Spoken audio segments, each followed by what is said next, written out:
Hi, this is Ben Heinrich. I'm here in Carmel-by-the-Sea on the corner of Ocean Avenue and Lincoln.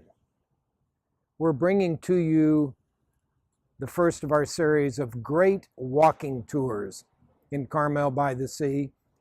And we're starting here at the Harrison Memorial Library behind me. The library is the heart and soul of Carmel, so I thought it was fitting to start here in this location. We'll then be walking around and look at several historical places in Carmel. The Harrison Memorial Library was built in 1928.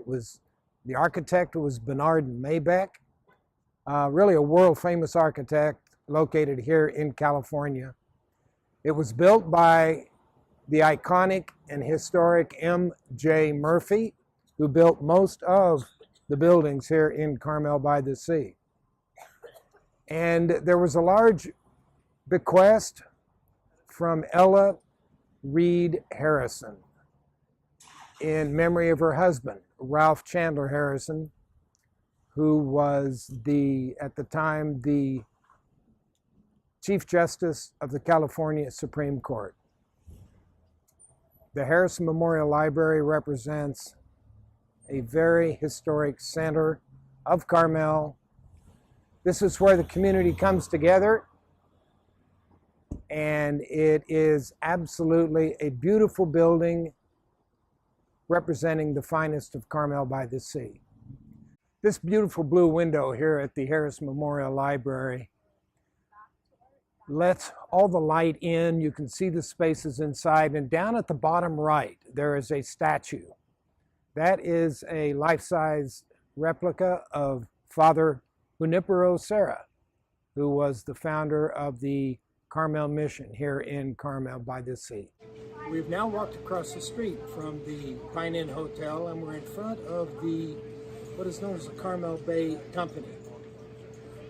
This building was constructed in 1925, known as the Seven Arts Building, and it was built for a gentleman by the name of Herbert Herod, who had been a mayor of the city of Carmel and also a wonderful book collector.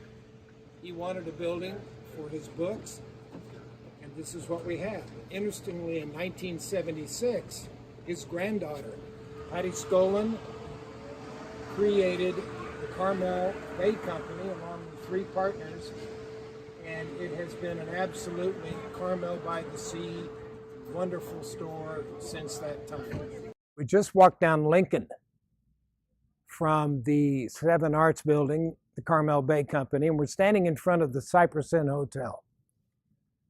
This is one of the classic pieces of architecture in the city of Carmel. It was built in 1928, and I believe at the time it was known as the La Ribera Hotel.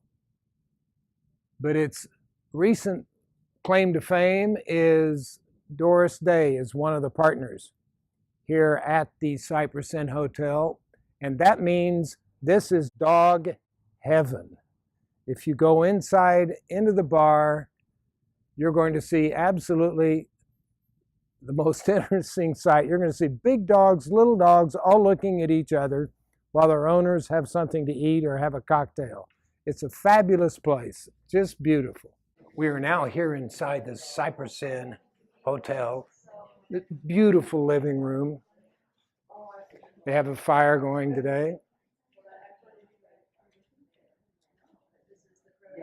And I want us to walk down to the restaurant and to the bar area because I think I see a dog. Hello. Hi. We're doing a little film here and we saw a dog here. So we had to say hi, Ruffles. Oh boy, we have a little dog, Puddin', that comes to the Cypress Inn all the time, and we sit right there or right there. Don't you like being out like this? Oh, yeah, you were so lucky to be at the Cypress Inn Hotel in Carmel-by-the-Sea. Thank you all. Have a great day. We walked up Lincoln Avenue, and we're back here on Ocean Avenue, and I wanted to stop in front of the Carmel Bakery.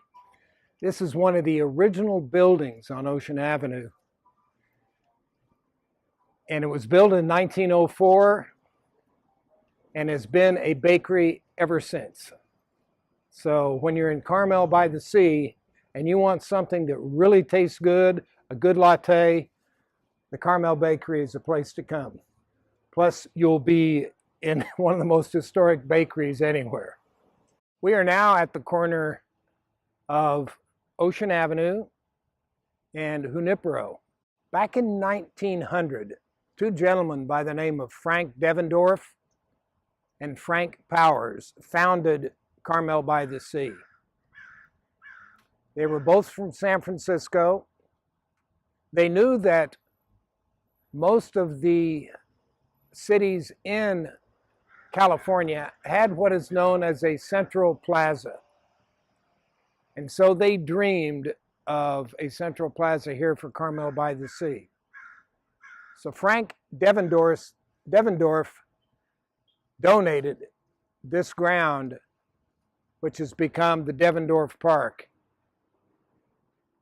And in 1929, a lady by the name of Mattie Hopper raised all the funds for the development of the park. It has some very, very thoughtful memorials here to people that served and died for their country that were from Carmel-by-the-Sea. It has very stately oaks, California live oaks. It has a lot of beautiful japonicas. Over there I see some gorgeous Japanese maples. Agapanthus, lots of hedges, but out here in the middle, it is wide open like a plaza, and the sunlight comes in. And this is designed to be a gathering place. So every year when they light the Christmas tree, it is here in the park. And the city of Carmel-by-the-Sea is very grateful to Frank Devendorf. I hope you enjoyed our walking tour. The next series will be taking a look at some of the walks you can do through parks here in Carmel-by-the-Sea. So from Ben Heinrich and my associate, Zach Brooksher of the Heinrich team, Happy New Year.